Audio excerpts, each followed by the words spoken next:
Okay, so we're back here, second episode. Very excited. This is a great episode.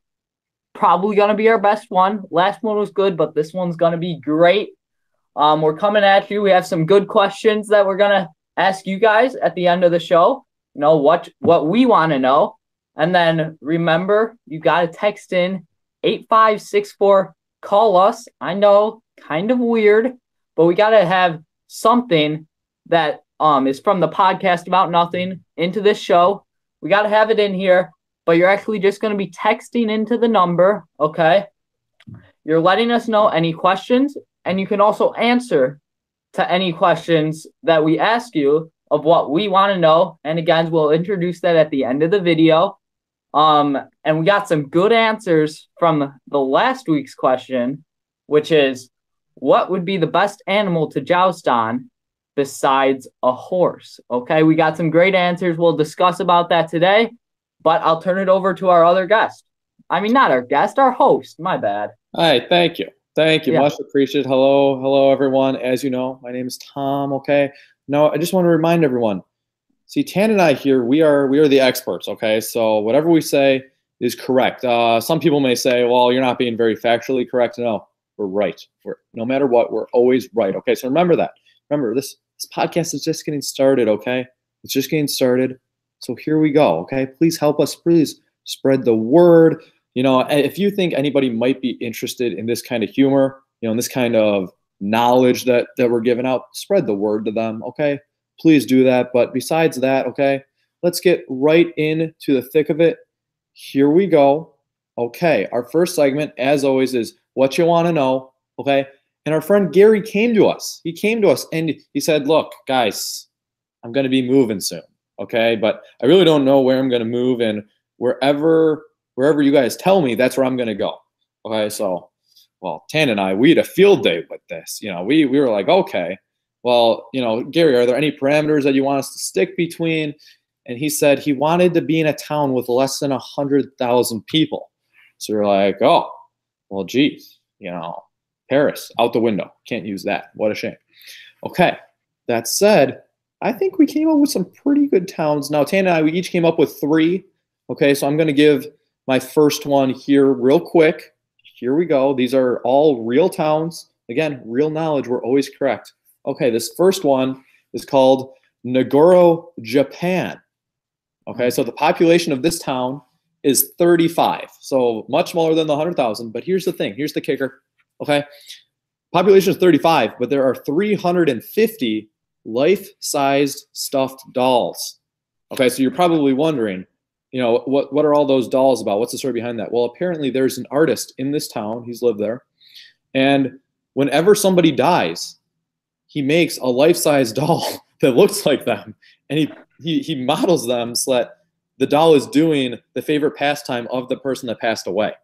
So eventually, you know, if you follow this to its end, there will be a town with 0 people in it, but 385 stuffed dolls. It's pretty interesting.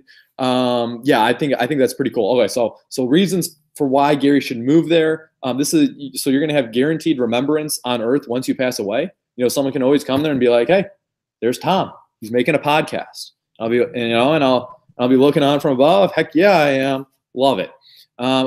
Then also too, I like this. The local community history is preserved. So if someone goes and visits there, you can see, hey, my man Stan, he really liked reading books about boats. You know, so right away I know exactly who he is, what he did, even if he lived 100 years ago. Yeah.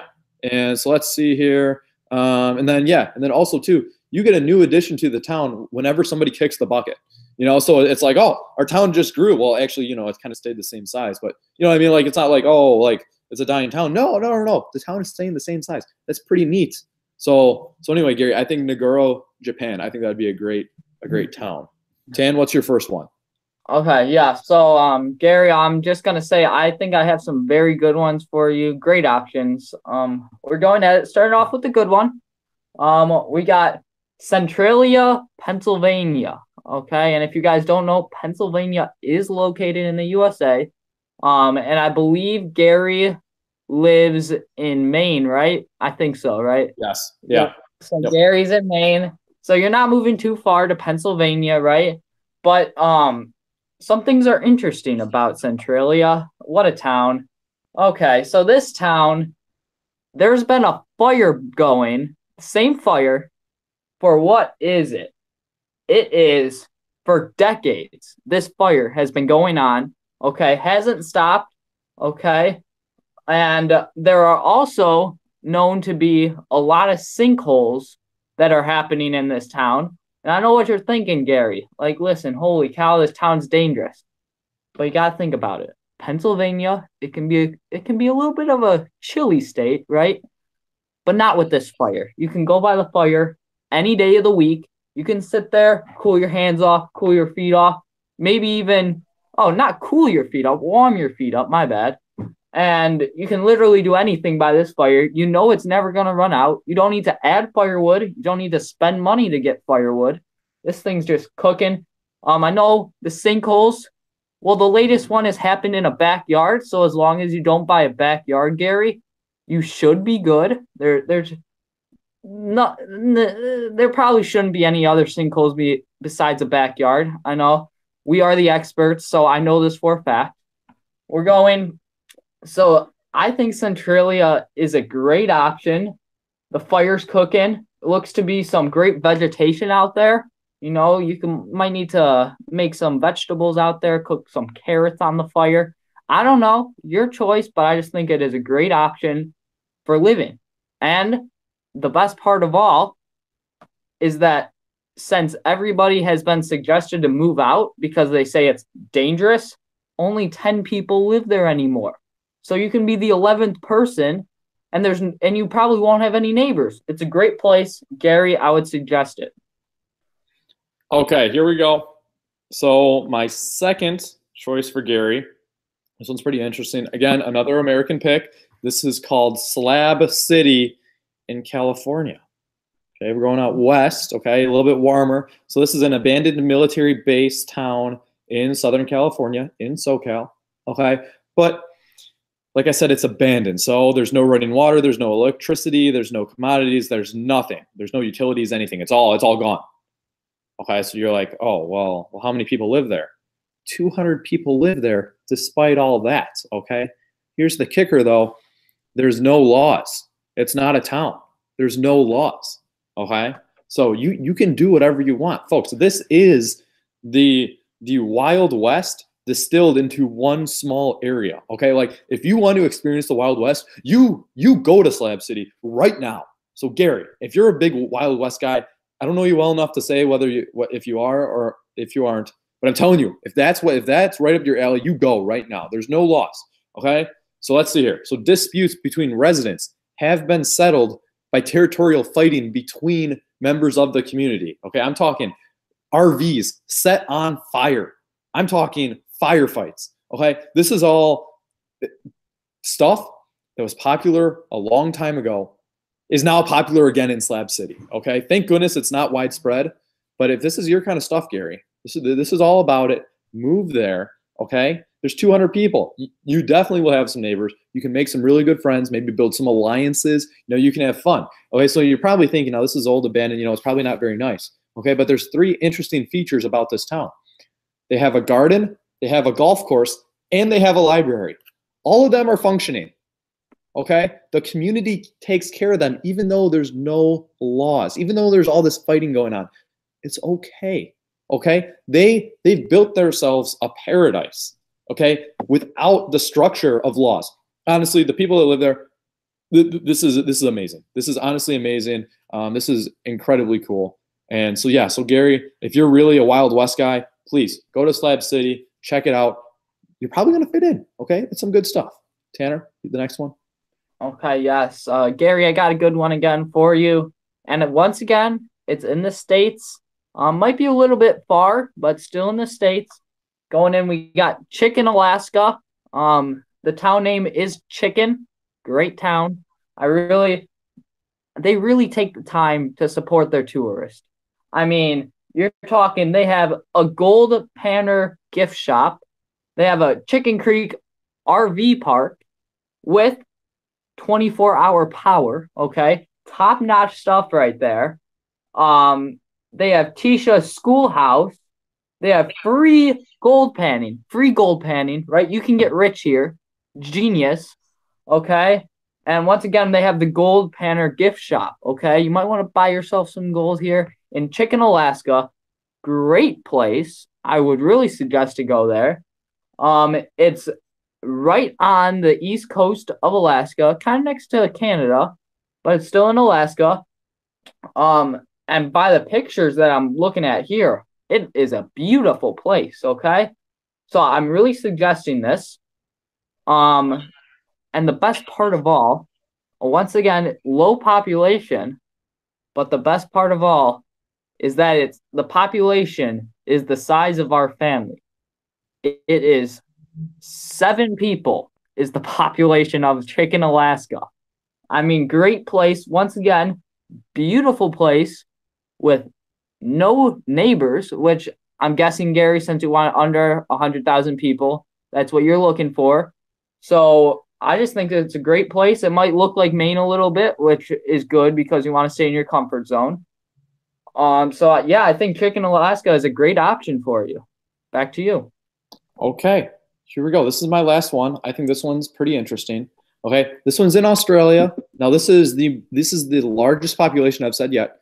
1,700 people. Okay, so getting up there, nowhere close to the 100,000 limit. Okay, but here we go. This is Coober Pedy, Australia. Okay.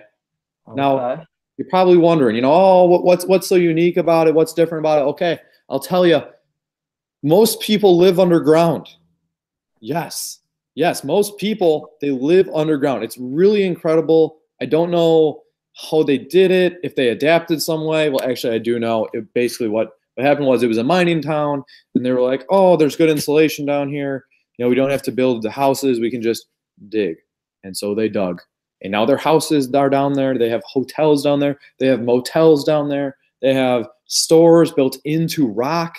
Like this entire place, it's really incredible. It's almost as if you shrunk people down and they could crawl around in rabbit holes.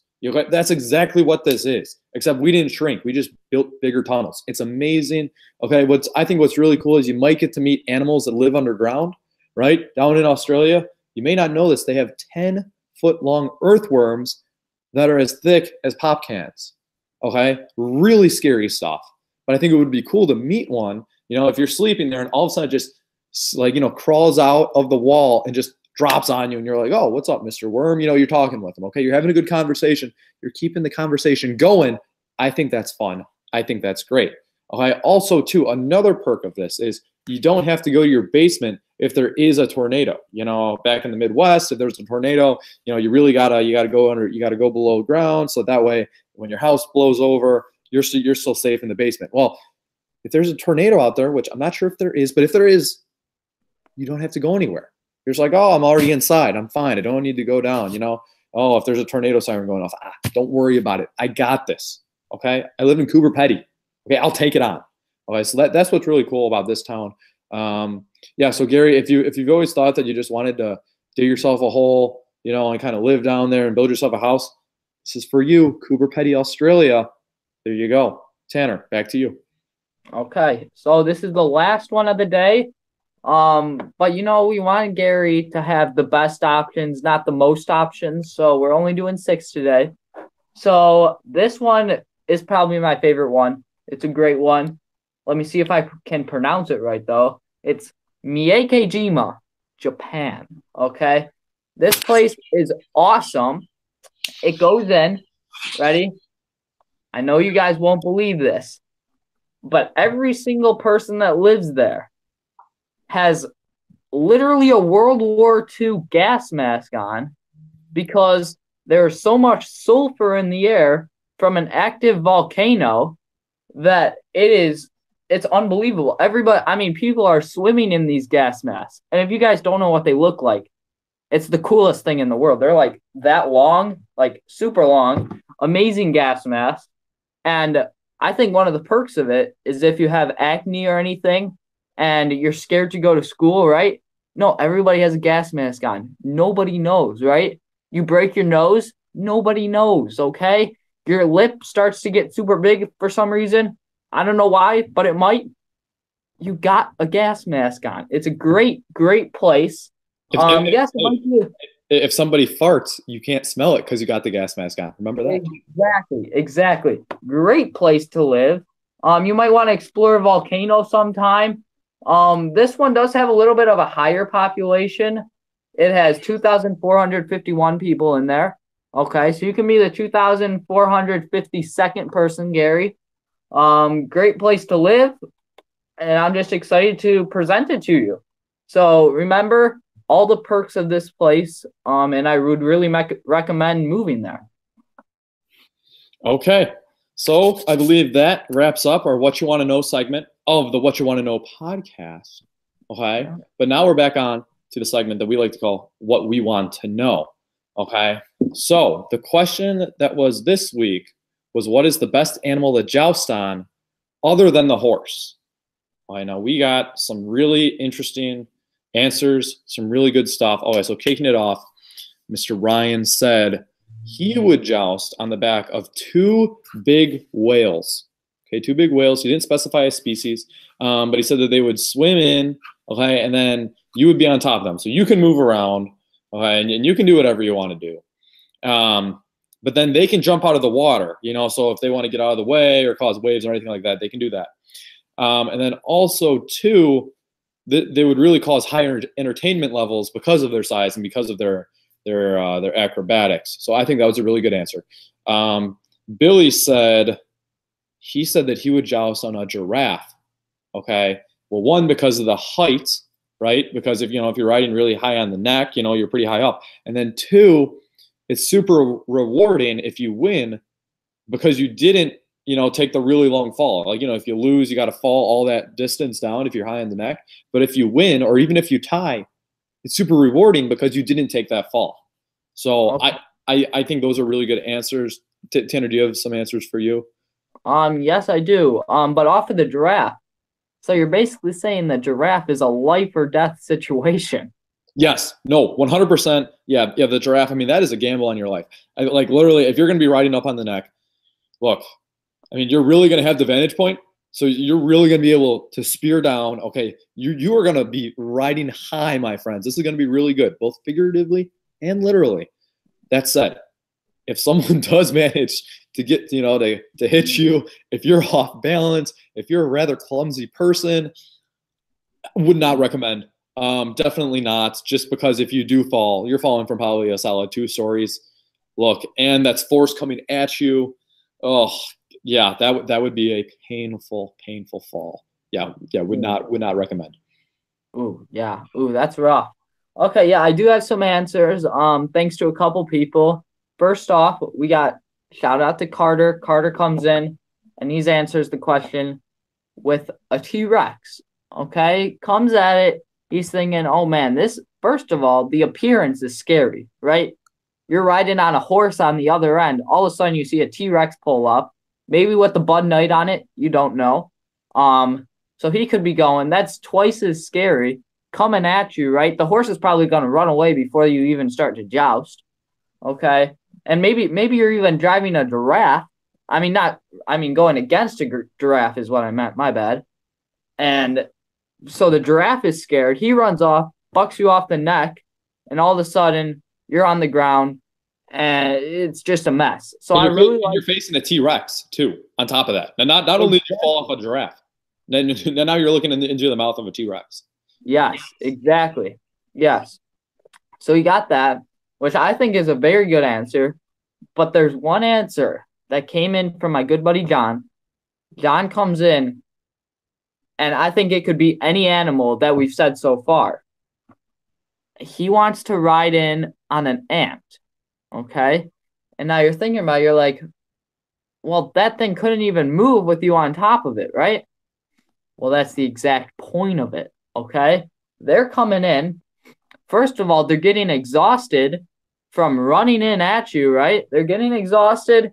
They try to spear down at you, but you're so slow to the ground that they miss. They run away, because if you're facing a T-Rex, they're just going to keep running, right? Because you can't really tame a T-Rex. You go in, they're running in at you, and they can't hit you. It's almost impossible. I think an ant is a great idea because they get exhausted running at you. So maybe they're out of control once they come at you and they miss you right away. I mean, the ant might be dead from you sitting on it, but that's okay, okay? It could be worse. You could be riding on, I don't know, a golf club. Okay, that would be worse because it would be uncomfortable. Even though that's not an animal, that's why I brought it up. Okay, so I'm just saying an ant is a great idea, and I really think that it could beat out all the animals that we've said so far. Okay, I think that's a very interesting take. I like it. However, that is banking on the fact that the other animal is out of control. Okay, if you have a really domesticated animal, that if the other guy and if he responds to voice commands or reigns, that I feel like you're really in trouble if you're on an ant. However, I do like the answer though. Very nice. Okay, let's see here. What else do I have? Let's see here. Okay, so Mr. Graydon said that he thinks a dolphin would be a very good animal to joust on. Okay, so that's kind of following Ryan with the aquatic theme. Again, which if you're facing a land animal, and this is taking place in the sea, I mean, you're riding high. This is phenomenal. This is the best case scenario for you. If someone comes in with an elephant, okay, and you're on a dolphin, you bet your bottom dollar that dolphin's going to win. Okay, because you're faster. The elephant, can't swim all that well. I mean, it can probably stay afloat, but that's about it. Yeah. So anyway, so I like that. Dolphins, of course, they swim, they're in the water, and they're very agile, very more agile than whales even. Okay, so very interesting take. I'd like to see a whale go against a dolphin. People on the back of them. I think that'd be pretty interesting. Okay. So a different John, he texted in and he said that he would joust upon a tortoise. Okay. So his reasoning was this. So one, it's a hard shell. Okay. Nobody can spear the shell. If they hit the shell, look, the shell's not cracking. If anything, it's going to crack the jousting pole. Okay. Very smart. I like that. Also two, because you're riding on top of them, okay, and you don't have to hold reins, okay, what you can do is that means that you have two free hands to hold jousting poles. So now instead of one jousting pole, you have two. Very smart move. I like that. And then lastly, you're pretty low to the ground, albeit not as low as the ants, but you are pretty low. And that allows you to get really low hits on your opponents. Okay, really low hits. So instead of being, up at the same level, you're much lower, and you can really, really land some body shots, which I think that could really help you win. Yeah. For sure. Well, I was just going to comment on that one. I think it would be really interesting to see a tortoise ant jousting fight. Might take a couple years, but remember, tortoise and the hare, okay? The slow one always wins, okay? So maybe the ant pulls it out. Well, now wait a second. Which one is slower, the tortoise or the ant that just got killed because you sat on him? You never know, because the tortoise might have to take a nap halfway through, okay? So it would be, I would love to see that. Well, then wait a second. Ants, when they die, the entire nest comes and picks them up, right? Then brings them back. Yes. Right. So if you kill it, the entire colony of ants will come, eventually, and they'll pick you up, and then you can ride in on a colony of ants. Yes, exactly. Yes. And so I think that would be a very interesting fight. And kind of leading off of what you just said there, my personal pick for this one was one orca. Okay. You're coming in with an orca, which orcas, also known as killer whales, are also known as basically the deadliest animal in the sea right now. Okay. So that's super scary itself. Two, it can go in water. And three, if you didn't know this, orcas travel in groups. So if you're riding one, the whole herd is going to come in and it's going to pick you and the other orca up. So you got double the height. And if you want to spread them out, then that orca can fall off the top and then you can fight lower, right? So I'm really thinking that would be a great option because also like the T-Rex, it would just be scary to see. And then if you knock the other person off, now they have to worry about an orca coming after them. And not only one orca, a whole herd of orcas coming at you. So I think that would be very scary to see and to feel if you're the guy that's trying to beat the orcas. So that's my personal pick. I don't know about yours yet. Question: would you have the orcas sync up their blowhole spraying and create a wall of mist so that way the other person doesn't know where you are, which orca you're on? Oh, yes. Now that's a genius idea. And also with the blowholes, they can breathe on land. Okay, kind of like a dolphin. They can fight in hay, they can fight in grass, they can fight on a mountain, they can literally fight on Maikijima because they have a blowhole. Put a gas mask on their blowhole. I think it's a great idea. I think we should look into that personally. Yeah, I honestly I don't think that's a bad idea. I think that'd be very effective. Okay, so we got one more here. Oh, so Mr. Trey said that he would joust on a camel. Very interesting reasoning, though. Okay, nothing to do with hydration or anything like that. No, his reasoning was camels are supposedly smarter than a horse. So that if you make a mistake, the camel can be smart and bail you out. So I don't know how smart camels are. However, if they are as smart as he believes they are, I mean, you could be looking at a jackpot here. Because now if the camel is predicting the next move, he's watching the other jouster, he knows exactly where it's going to go, and the camel's able to juke out of the way. Or I know camels spit. If they can spit with the right trajectory and get the other jouster in the eye, oh my gosh. I mean, I think this could be a juggernaut if camels are that smart. I don't think they are, but if they are, great pick. Okay, so then we're going to close this out here with my personal take. I think this is really interesting. Tanner was also thinking similarly, but he decided to go to the orcas, which I think the orcas might be a better take, but this was my original idea. Okay, so I would ride in on an entire horde of New York City rats, okay? Not from any other city, but they have to be from New York City because those rats are huge. Okay, we're talking 1.5 to 2 feet long, okay? So like I said, it would be a horde. So it'd probably be, 15 to 25 rats, okay? All coming in. They're all pretty big, right? And I'd ride on top of them. I'd be coming in standing, so here's the horde, and I'd be standing on top of them. Okay, I'd ride in. Here's my reasoning, though. Okay, pay attention here. Okay, these rats aren't afraid of anything. Okay, they're really not. Nothing, even if you are going against a T-Rex, I think these rats would be the one animal that would actually try and fight the T-Rex, which that's something that you would need because you couldn't have your rats trying to run away. And then on top of that, so another popular answer that I was hearing when I was talking to people around is they said an elephant would be good. Okay, well, here's the thing. Elephants are afraid of mice. Everyone knows this. Chances are they're afraid of big mice, aka New York City rats. Okay, so now if someone does choose an African bull elephant coming in, the thing is going to be scared, run away. You automatically win. Okay, so I'm feeling very good about that. Then also too, John said this about the tortoise. I'm saying this about the New York City rats.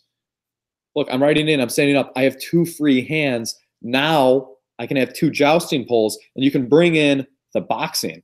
Okay, so you can go, hit him with the left, knock him out with the right. Okay, so so all instead of having one, they know where it's coming.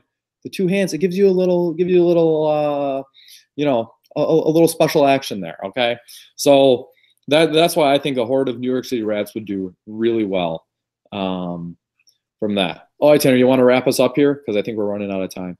Yeah, sure. Okay. So we're gonna wrap this up. I hope you really like the 2 segments. Hopefully that we can get Gary a nice house. I'm really liking our options that we picked. But yeah, I really hope that you liked our segments today. Once again, we're gonna have ours on our next episode on Monday of next week at 9 Eastern, my bad. But so yeah, please tune into that. And then before we forget, we're gonna say our question of the week. Not really the question of the week, it's what we want to know, right? So please text in at 8564, call us, or DM us on Twitter. That would also work. And here's the question, the moment you guys have all been waiting for. What is the worst thing to step on? Okay, I'm talking anything in this world. Come up with something creative and let us know. Any other thoughts, Tommy? Yeah. So other than that, you mentioned the Twitter. Awesome job. Our Twitter handle, in case you guys haven't followed us yet, is at @no_whatcha. So that's @ KNOW_WHATCHA. Okay. At @no_whatcha. And other than that, yeah, I think that's it. Next show is, of course, next week at this time again, 9 Eastern time, 8 Central. And yeah, so feel free to answer that question for us. Again, what is the most painful thing to step on or the worst thing to step on, whatever you want to take it as. And feel free to DM us or text us any questions that you want to have for us to do for the first segment, the What You Want to Know segment. So, we'll devote an entire segment. If we really like your question, okay, we'll put it all in there in a solid 8 to 10 minutes. Okay, just talking and answering your question. Me and Tan will tag team it as we always do. So yeah, so whatever you guys want, let us know. Okay, let us know. Just be nice, have fun. But yeah, other than that, I hope everyone has a good week. I hope this last week was fantastic. And thank you again for sticking along, and please spread the word. Awesome. Until next time, guys, have a good one.